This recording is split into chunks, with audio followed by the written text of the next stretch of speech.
I'm Alice Tai, Paralympic gold medalist and multiple world record holder.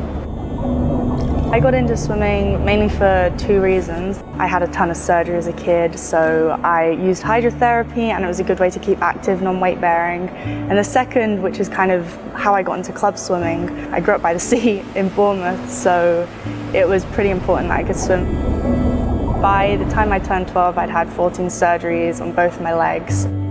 It's made me ridiculously stubborn, and I'm kind of grateful for it, because when I train now, like, my pain threshold's so high, and sometimes my coach will tell me off because he's like, you're doomed, you're trying too hard. Last January, I had my right leg amputated below the knee. I was born with a condition called bilateral talipes or club feet.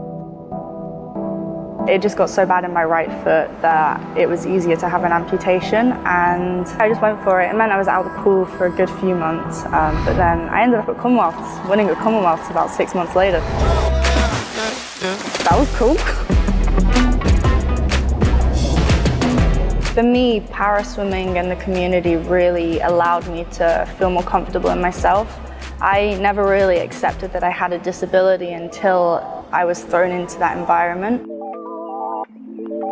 Sometimes you don't want to accept that you have a disability, but when you go onto poolside and you look around and every single person there has a disability and they're swimming amazing and you get to know them as athletes and as people, that for me, you know, kind of really just made me so proud of who I am and proud to be disabled.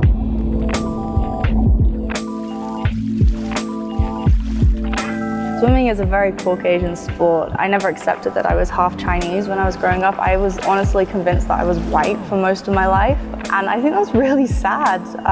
But I've become way more comfortable in who I am, and I'm trying to speak up and, you know, create more of a platform, because there is a lack of diversity in the sport. And if there's another girl who's East Asian or, you know, just not Caucasian who sees me and is like, you know what, like, I relate, I see myself in her, then that's amazing. And the more that message is spread and the more diversity there is, then it's gonna get to a point, hopefully, where, you know, people don't need role models to, like, stand up and kind of wave their arms, because everyone will just be completely integrated.